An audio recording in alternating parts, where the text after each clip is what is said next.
Hello dear student, आज हम लोग ट्रिग्नोमेट्री फंक्शन के बारे में पढ़ेंगे। ट्रिग्नोमेट्री फंक्शन क्या होता है। अब तक हम लोगों ने जो पढ़ा था, इसके पहले की जितनी भी क्लासेस ट्रिग्नोमेट्री की हुई थी, आपने उसमें ट्रिग्नोमेट्री का रेशियोज पढ़ा था। और आज मैं फंक्शन के बारे में डिस्कस करना चाह रहा हूँ। तो क्या होता है, पहले आप इसको समझिएगा, लेकिन उसके पहले थोड़ा सा मैं रिमाइंड करा देता हूँ आपको।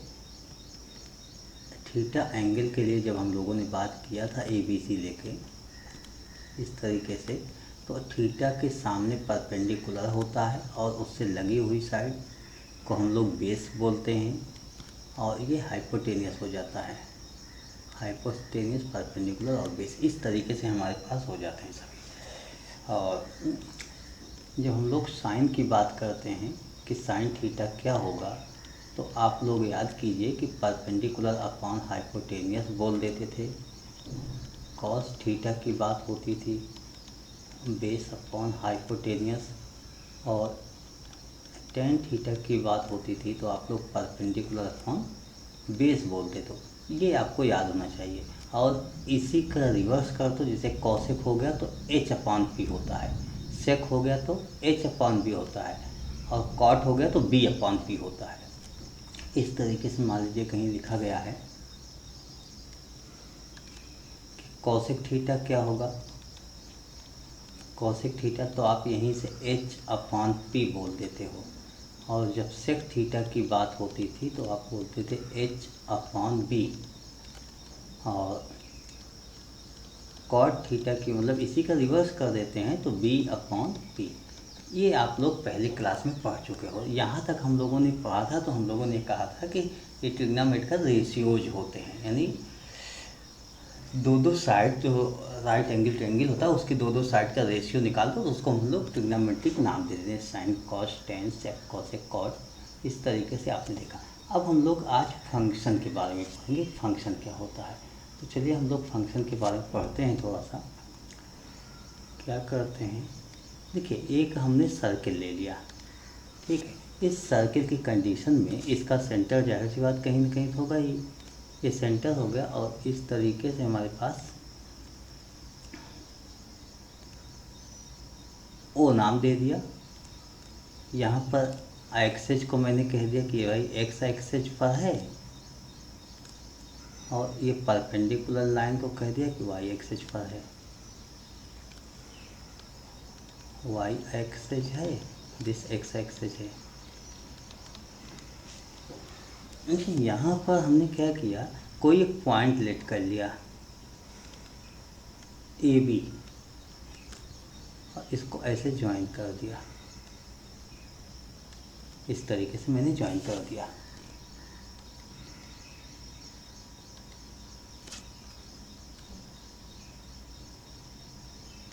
जब इस तरीके से ज्वाइन कर दिया, इस एंगल को आपने कह दिया थीटा, यहाँ पर है।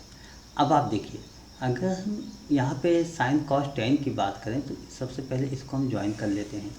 देखिए ये ओ से इस पॉइंट को कोई नाम दे देते हैं। मान लीजिए हमने कोई नाम दे दिया, क्यू दे दिया। यहाँ पर ये ओ क्यू की बात करें, और ये एक्स एक्सेज है, यहाँ पर कोई भी नाम दे सकते हो, एम दे सकते हो।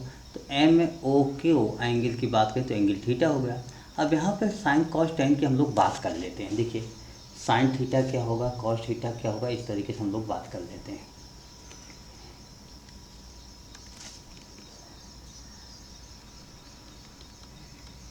साइन थीटा, अच्छा ओ क्यू की लेंथ को भी मैं सी कह देता हूँ, मतलब हमने जो सर्किल बनाया था सी यूनिट लेके बना दिया। तो sine theta equal to perpendicular यानी बी अपॉन हाइपोटेनियस सी। समझिएगा बात, ये बेस हो गया आपका, ए यूनिट हो गया, ये बी यूनिट हो गया। यहाँ पॉइंट ए बी देख के आप लोग लिखोगे, ए एक्स के कोऑर्डिनेट हो गया और ये वाई के कोऑर्डिनेट हो गया। इस तरीके से साइन थीटा की वैल्यू ये लिख दिया। जब हमें कॉस थीटा की वैल्यू निकालना है तो बेस ए अपॉन सी हो गया। टेन थीटा की जब हमें वैल्यू निकालना होगा तो हम लोग परपेंडिकुलर अपॉन हाइपोटेनियस बेस बोल देंगे। इस तरीके से हमने तीनों की वैल्यू निकाल लिया। इस पॉइंट से आपको इतना तो समझ में आ गया है कि देखिए ये जो होता है फर्स्ट क्वाड्रेंट आप क्या कहते हैं, 0 से 90, 0 से 90। इसको आप फर्स्ट क्वाड्रेंट कहते हो। 90 से 180 सेकंड होता है, 180 से 270 थर्ड होता है, एंड 270 से 360 आपका 360 आपका फोर्थ होता है। इसमें क्या होता है कि हम लोग इस तरीके से नोट करने के बाद क्या देखते हैं, 0 से 90 यहाँ ए बी दोनों पॉजिटिव होगा। अगर ए बी दोनों पॉजिटिव होगा और सी हमारा कांस्टेंट हो गया, सी तो चेंज हो नहीं रहा है, सी तो लेंथ वही हो जाएगी। तो यहाँ पर अगर बी अपॉन सी की बात की जाए, बी अपॉन सी की बात की जाए, देखिए तो जब आप बी अपॉन सी की बात करोगे, फर्स्ट क्वाड्रेंट में 0 से 90 मतलब दोनों साइन पॉजिटिव पॉजिटिव आएगा, दोनों साइन पॉजिटिव होता है। तो दोनों यानी बी आपका पॉजिटिव हुआ तो ये तो पॉजिटिव रहेगा साइन। उसके बाद कॉस ए ये भी पॉजिटिव होता है, देखिए सी तो आपका पॉजिटिव हो गया, और टेन बी ए दोनों पॉजिटिव हुआ इसलिए पॉजिटिव हो गया। लेकिन यहाँ पर जब बात की जाए तो यहाँ पर आप ये लिखते हो माइनस प्लस लिखते हो।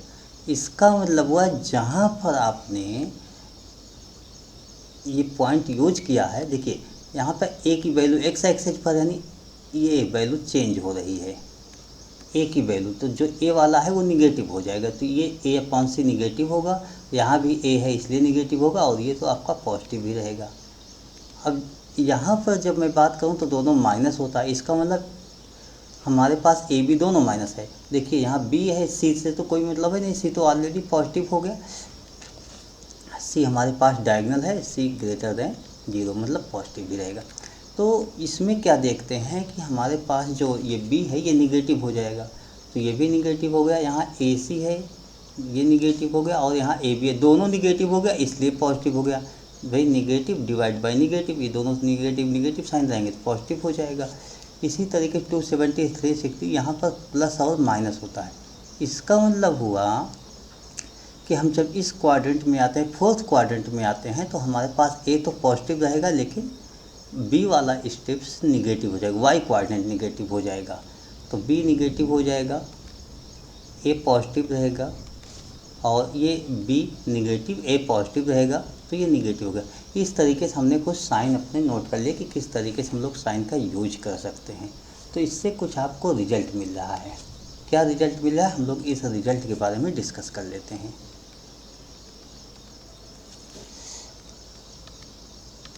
देखिए जब साइन जो होगा वही कॉसेक हो जाएगा, कॉसेक का साइन तो अलग से होगा नहीं, तो कॉसेक का साइन क्या हो जाएगा, यही सेम।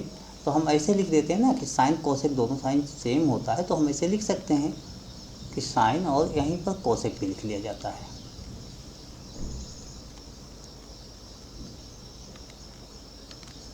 ये जो होगा यही कॉसेक के लिए भी यूज हो जाएगा, और ये जो होगा यही सेक के लिए साइन यूज हो जाएगा, यही साइन टेन के लिए यूज हो जाएगा। तो इस तरीके से हमने देखा कि कहाँ पर प्लस होता है कहाँ पर माइनस होता है। तो एक बात आ गई कि हम ये देखते हैं, देखिए साइन, इसमें साइन कॉस और टेन तीनों पॉजिटिव हो रहे हैं 0 से 90 में। जब 90 से 80 की बात करते हैं तो खाली साइन वाला पॉजिटिव हो रहा है, मीन साइन पॉजिटिव हो गया, बाकी सब निगेटिव हो गया। और जब 180 270 देखते हैं तो ओनली हमारे पास टेन पॉजिटिव होता है, टेन पॉजिटिव हो गया, बाकी सब निगेटिव हो गया। 270 से देखते हैं तो हमारे पास 270 360, तो यहाँ हमारे पास कॉस ओनली पॉजिटिव हो रहा है, बाकी सब। तो यहाँ से आपको मिला, यहाँ आल वैल्यू पॉजिटिव है, यहाँ ओनली साइन पॉजिटिव है, ओनली टेन पॉजिटिव है, ओनली कॉस पॉजिटिव है। तो हम क्या कहेंगे, ए एस टी सी, ए का मतलब आल, एस का मतलब हुआ साइन, टी का मतलब हुआ टेन, सी का मतलब हुआ कॉस। इस तरीके से ए एस टी सी हम बोलेंगे, मतलब आल वैल्यू पॉजिटिव, मतलब all trigonometrical function positive, sine positive, tan positive, cos. और ये फर्स्ट सेकंड ऐसे, फर्स्ट सेकंड, थर्ड, फोर्थ, इस तरीके से क्वाड्रेंट यूज करेंगे हम लोग। अच्छा, ASTC आप याद कैसे करोगे? जैसे ASTC, तो आपको इसको याद करने का ये तरीका हो गया, after school to college, after school to college, after school to college, यानी ASTC ये हो गया first, second, third, fourth. First में all positive, sine positive, tan positive और कॉस पॉजिटिव, इस तरीके से आप लोग याद कीजिएगा। इसी बात को हम लोग थोड़ा सा अलग तरीके से फिर से थोड़ा सोच लेते हैं कि अगर ये 1 यूनिट का सर्किल होता, 1 यूनिट का होता, डेट मीन्स C जो रेडियस आपके पास है ये 1 हो जाता। सर्किल 1 यूनिट,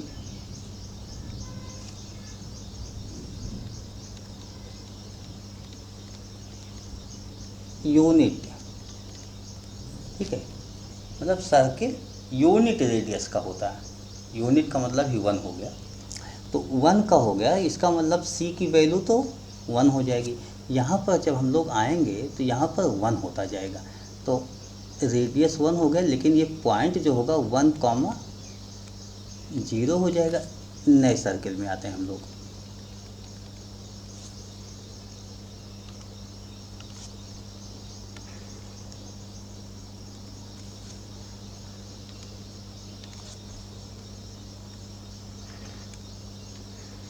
देखिए, यूनिट का अगर हम ले लेंगे तो AB ठीक है आपके पास, यहाँ पर AB तो है।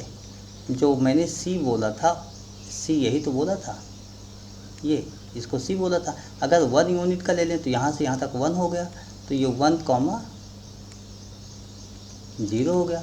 इस साइड की बात करेंगे तो -1,0 हो जाएगा, और ये पॉइंट की बात करेंगे 0,1 हो जाएगा। इसकी जब बात करेंगे तो देखिए यहाँ पर 0,-1 हो जाएगा। तो कुछ वैल्यूज तो आप आराम से निकाल सकते हो। जैसे क्या निकालोगे? साइन, ये एंगल थीटा, यही तो एंगल था आपके पास थीटा, तो साइन अगर 0 हो जाए तो यहाँ पर क्या हो जाएगा? Sine 0, sine 0 degree. देखिए हमने क्या बताया था आपको कि देखिए साइन के लिए क्या बताया था? B/C, यानी परपेंडिकुलर अपॉन हाइपोटेनियस, ये बता दिया था।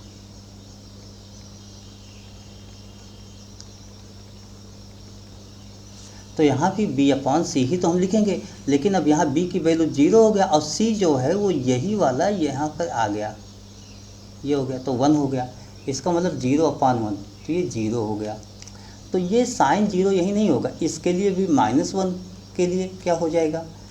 मतलब पाई के लिए साइन पाई भी 0 हो जाएगा, साइन पाई भी 0 हो रहा है।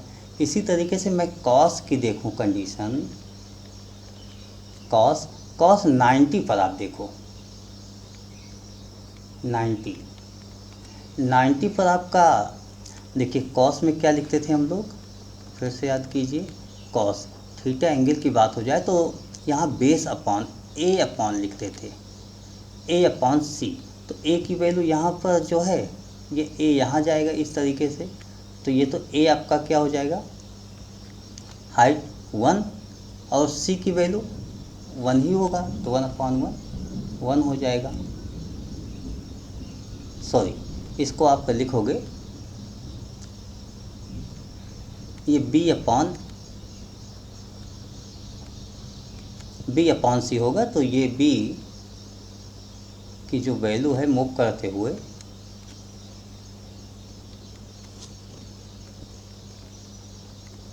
यहाँ पर मैं इसको फिर से मेंशन करता हूँ।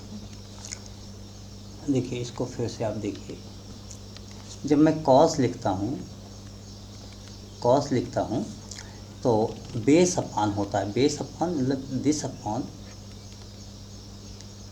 बेस हो जाएगा आपका A/, हाइपोटेनियस C हो जाएगा।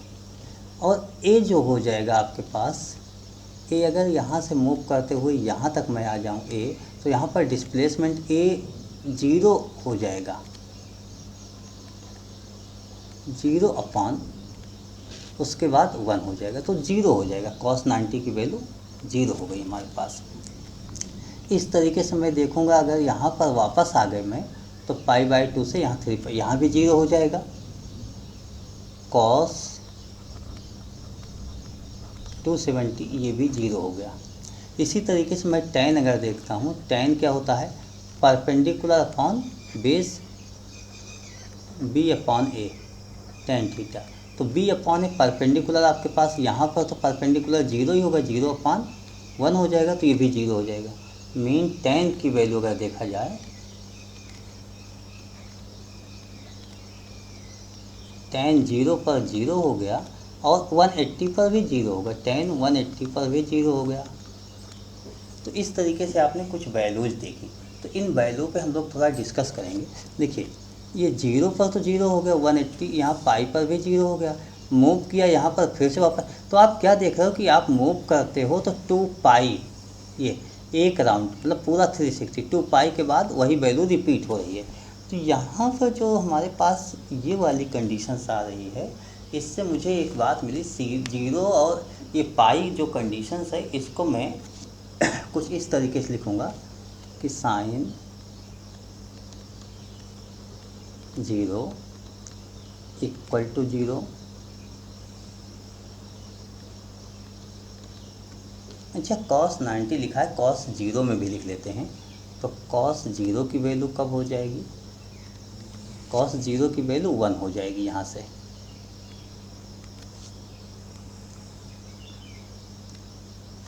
यहाँ से 1 हो जाएगी। cos का a/c ही तो लिखा जाएगा और a की वैल्यू यहाँ पर 1 है। sin 0, अच्छा sin 90 भी लिख लेते हैं। तो sin 90 यहीं कहीं डाल देते हैं, क्या दिक्कत है। sin 90 जब यहाँ आओगे तो परपेंडिकुलर अपॉन हाइपोटेनियस यानी 1 हो जाएगा। तो इस तरीके से मैंने कुछ sin के 0, 90 के और cos के ये वैल्यूज़ लिख लिए। आपने यहाँ से क्या देखा, इस तरीके से मैंने सबकी वैल्यूज़ लिख ली, 0 और 90 की वैल्यू। लेकिन इस 0 और 90 की वैल्यूज़ को जब मैं कंटिन्यूसली आगे बढ़ा रहा हूँ तो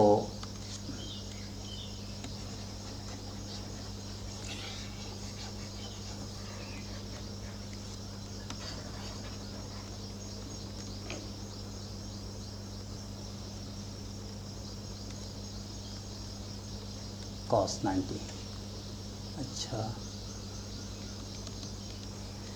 sin 90 1 और cos 0 1, इस तरीके से मैंने कुछ वैल्यू लिखी। आप लोगों ने क्या देखा कि यहाँ पर जो 0 पर आ रहा है, 0 और पाई पर साइन की वैल्यू 0 हो रही है, 0 और पाई पर। अगर हम मूव करेंगे तो यहाँ से वापस आने के बाद एक राउंड यहाँ 2 पाई पर भी होगा। तो इसका मतलब हुआ साइन थीटा जो है ये 0 उस समय होगा जब थीटा की वैल्यू 0 हो जाए, पाई हो जाए, 0 पाई और यहाँ से वापस आए 2 पाई, 3 पाई, 4 पाई, यानी पाई के टर्म में ये 0 होता जाता है। और कॉस वाले में 0 कब होता है,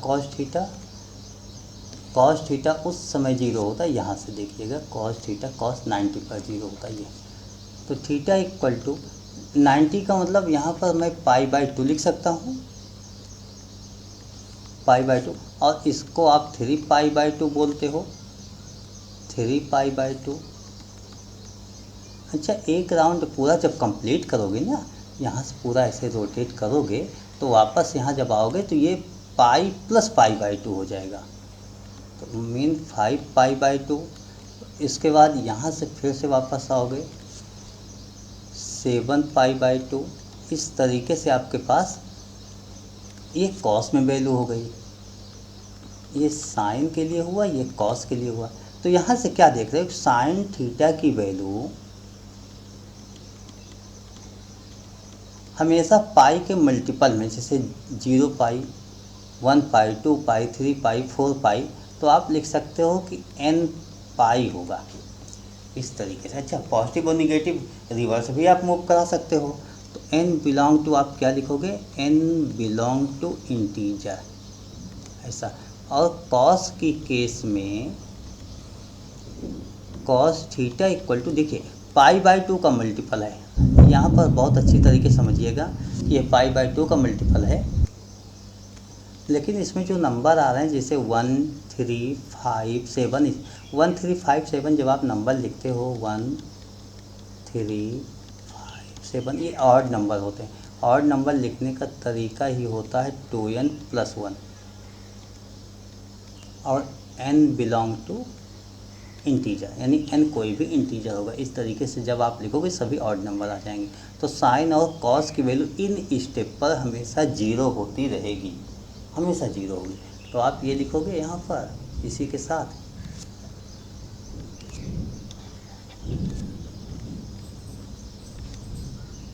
यहाँ पर ये लिखोगे कि sine theta equal to 0 if sine theta equal to n π हो जाएगा, मतलब थीटा इक्वल टू n π हो जाएगा। तो यहाँ हम साइन भी हटा देते हैं, अब थीटा n π हो जाएगा, और यहाँ भी हटा देते हैं, इसलिए अब आपकी कंडीशन वेल डिफाइंड होने जा रही है कि कॉस थीटा इक्वल टू 0 उस समय होता है इफ़ थीटा की वैल्यू 2n+1 π/2 होता है। तो ये कंडीशन आपको याद रखना होगा। इसी के साथ थोड़ा सा हम लोग और डिस्कस कर लेते हैं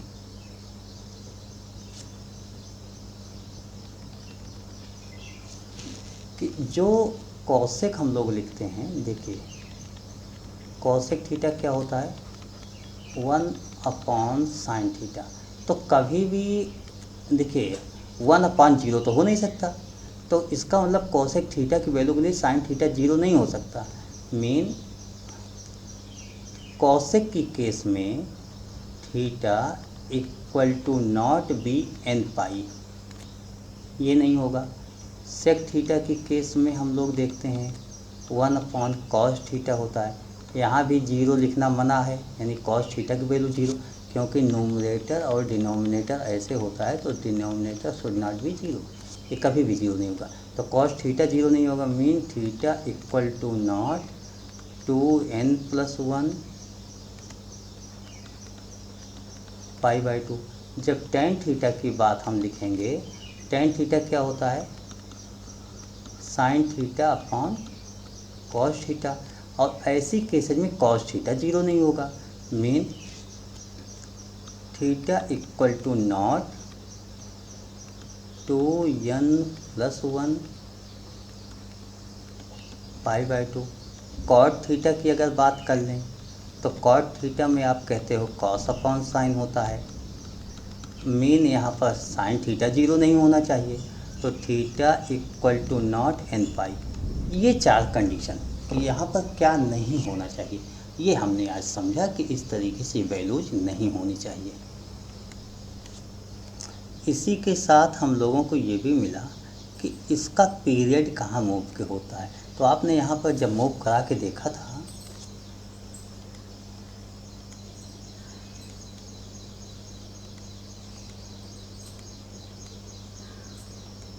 देखिए यहाँ पर जब आपने मूव करा दिया, जैसे हम थीटा कहीं भी ले लेते हैं, थीटा मान लीजिए यहाँ पर ले लेते हैं, ये थीटा एंगल हो गया।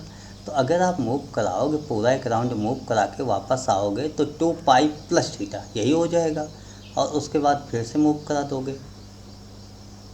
तो एक 2π और ऐड हो गया। मीन 2π + थीटा की केस में वही हो जाएगा जो बेसिक था, mean sine cos tan sec cosec cot कुछ भी हो 2n π यानी 2π का multiple 2π and 1 round 2 round 3 round 4 round, ऐसे आप कितना भी करो तो वैल्यू वही आएगी। तो एक बात तो यहाँ से हमें मिल गई जो हम लिख सकते हैं,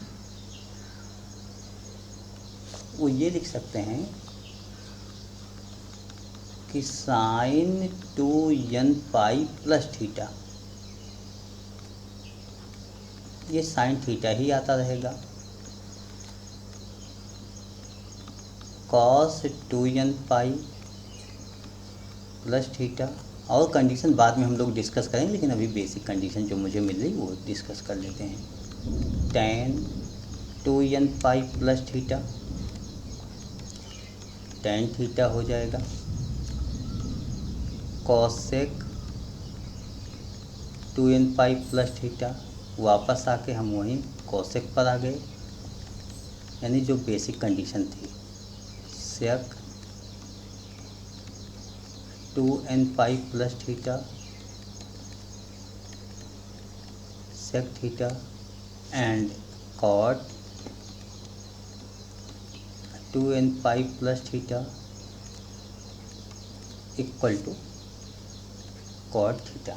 तो यहाँ पर क्या देखते हैं कि इस तरीके से हम 2n पाई और n क्या होता है, इन सभी केस में n क्या होता है, n 1 2 3 4 नंबर्स ही होते हैं, पॉजिटिव निगेटिव किसी भी डायरेक्शन में आप मूव करोगे तो n belong to z mean integers होता है। तो ऐसी केस आप देख सकते हो। इसका मतलब हुआ अभी कम से कम स्टार्टिंग में हम ये कह सकते हैं कि 2 पाई एक ऐसा नंबर है 2 पाई राउंड के बाद सेम टू सेम वैल्यू वाले, यानी 2 पाई आपका एक तरीके से पीरियड हो गया। यहाँ पर 2 पाई पीरियड है कि 2 पाई के बाद सेम टू सेम वैल्यू हमारी आती रहेगी। तो आज हम लोगों ने जो डिस्कस किया अभी, वो क्या डिस्कस किया, ट्रिग्नोमेट्री का साइन कैसे होगा, ट्रिग्नोमेट्रिक साइन ASTC हम लोगों ने डिस्कस कर लिया। ये पहली बात कि इसमें आल वैल्यू इस तरीके से क्वाड्रेंट होगा तो आल वैल्यू हो गए, ओनली साइन पॉजिटिव होगा, टेन पॉजिटिव होगा और कॉस पॉजिटिव होगा। कॉस का मतलब सेक भी, और साइन का मतलब कोसेक, टेन का मतलब कॉट, ये सभी ASTC हमने। और हमने ये देख लिया, दूसरी बात जो देखा था कि भाई हमारे पास हमने इस तरीके से क्या देखा कि साइन और कॉस टेन की वैल्यू कहाँ पर पॉसिबल है कहाँ पर नहीं। तो साइन आते हुए मैंने ये देखा कि साइन थीटा 0 उस समय होगा जब n पाई होगा, कॉस थीटा 0 होगा जब 2n + 1 पाई बाई 2 होगा, और कॉसेक सेक टेन कॉट के लिए क्या कंडीशंस होती है, इस तरीके से हम लोगों ने देख लिया।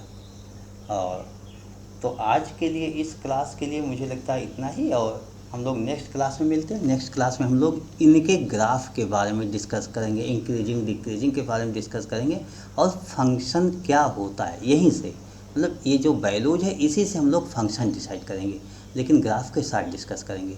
तो नेक्स्ट हम लोग ये डिस्कस करते हैं अगले टॉपिक में। आज की क्लास यहीं ओवर करते हैं। Okay, thank you, bye.